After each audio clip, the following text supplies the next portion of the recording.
ওরা বিভিন্ন সময় বিভিন্ন প্রতারণার মাধ্যমে বিভিন্ন কৌশলে ওনাদের কাছ থেকে টাকা নিচ্ছে ওনার কাছে, আমাদেরকেও জানা নেই। মানে এমন বাজে ওরা নিজেকে উপস্থাপন করছে যে এটা কাউকে যদি বলে তাহলে তো আপনার কাজটা হবে না, আপনার কাজটা হবে না, এটা কাউকে জানানো যাবে না। অর্থাৎ ওর ব্রেনটারে এমন ভাবে যে ওয়াশ করছে।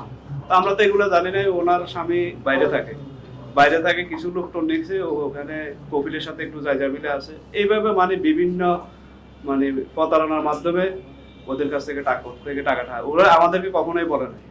এইভাবে অনেকদিন পরে যখন টাকাটা নেওয়া শেষ, তখন এক পর্যায়ে আমরা জানতে পারছি। তখন জান নেই তো আমরা তো আর কিছু পরে আমরা আনের আশ্রয় নিলাম, ঢাকা আসলাম, মামলা করছি, এখানে আসলাম। এখন আমার বোনের পুরো ভুক্তভোগী, ওনার স্বামী সাথে ওনার ইয়ে নেই। কারণ 10,20,000 টাকাটা একজন প্রবাসীর বউর কাছে থাকে না।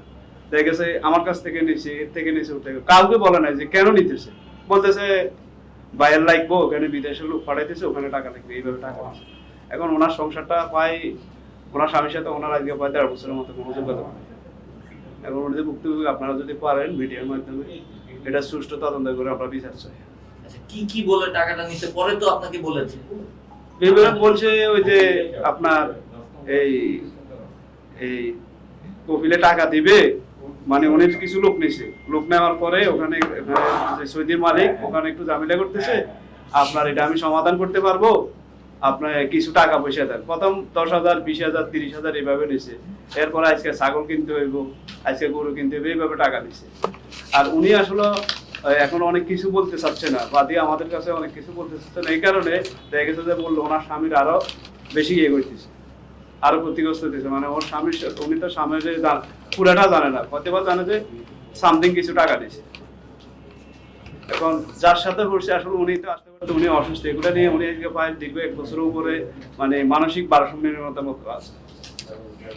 ঠিক আছে, আপনার নামটা একটু বলুন। মোহাম্মদ ওমর ফারুক। আপনার বোনের স্বামী কি প্রথমে ছিল না, পরে কিছু জানছে। কিভাবে? মানে এটা সম্ভবত হয়তো পার্শ্ববর্তী কারো কাছ থেকে হয়তো বা জানতে পারছে। তখন তিনি কি মানা করেছিল যে না এই ধরনের কাজ করা দরকার না, নেই? উনি তো এটা তো জানেই না। উনি তা আমার বোন তো এটা ওনার স্বামীর সাথে, উনি কারোর সাথে আলাপ করে নাই, আমাদের সাথে বলে নাই।